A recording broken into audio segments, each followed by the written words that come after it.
मैं राजूदान चारण, उपनाम राजेश विद्रोही, राजस्थानी काव्य धारा में आपका हार्दिक स्वागत करता हूँ।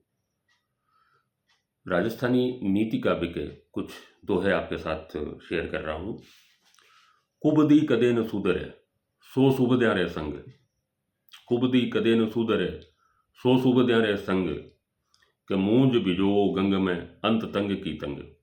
जिस तरह से जिससे रस्सी बुनी जाती है, वो मूंज अगर उसको गंगा में भी भिगो देंगे तब भी वो तंग की तंग ही रहेगी, अर्थात वो मुलायम या सॉफ्ट नहीं होगी।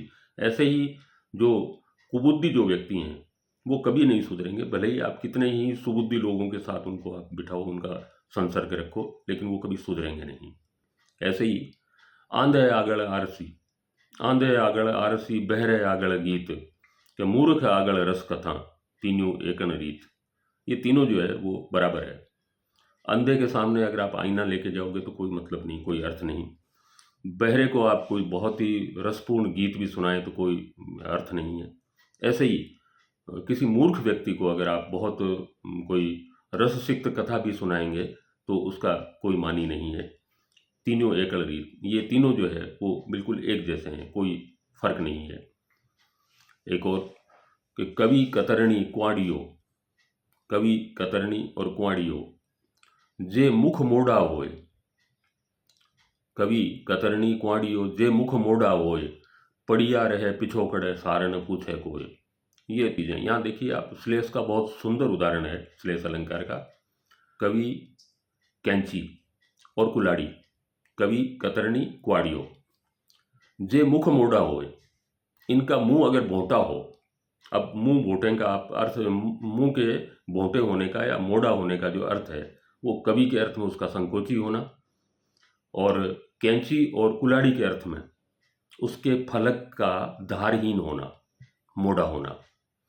कवि कतरणी कुआड़ियो, कवि कैंची और कुलाड़ी, कवि अगर संकोची है और कुलाड़ी और कैंची अगर धारहीन है तो पड़िया रहे पिछोकड़े, वो घर के पिछवाड़े पड़े रहेंगे। सारे न पूछे कोई, उनको कोई पूछने वाला नहीं मिलेगा। कहने का मतलब अगर इनमें धार नहीं है तो ये तीनों चीज़ें जो है वो अर्थहीन है। ऐसे ही आप एक और दोहा सुने कि पेचा सुधर है पागड़ी, पेचा सुधर है पागड़ी, दामा सुधर है ब्याव। यानी पगड़ी जो है, साफा जो है, वो तो पेचों से सुधरता है। पेच जो उसके जो घुमाव हैं वो बहुत शानदार अगर होते हैं तो साफा जो है वो सुंदर लगता है। पेचा सुधर है पागड़ी, दामा सुधर है ब्याव। विवाह शादी में अगर आपने दिल खोल करके पैसा खर्च किया है तो आपका जो वो टाना है, आपका जो वो समारोह है वो बेहतरीन बन सकेगा। ऐसे ही पेचा सुधर है पागड़ी, दामा सुधर है ब्याव, और नारी सुधर है शीलशु, नर सुधर है नेठाव। स्त्री जो है वो अपने शील की वजह से सुधरती है, उसका जो सुधार है वो उसकी सील की वजह से होता है, और नर का या पुरुष का जो सुधार है वो नेठाव की वजह से होता है। नेठाव कहते हैं धैर्य को। तो नारी सुधर है सीलशु, नर सुधर है नेठाव, पेचा सुधर है पागड़ी, दामा सुधर है ब्याव। बहुत ही महत्वपूर्ण ये राजस्थानी के नीति काव्य के दोहे। पुनः एक बार आप सबका बहुत बहुत आभार। जय भारत, जय राजस्थान, जय राजस्थानी।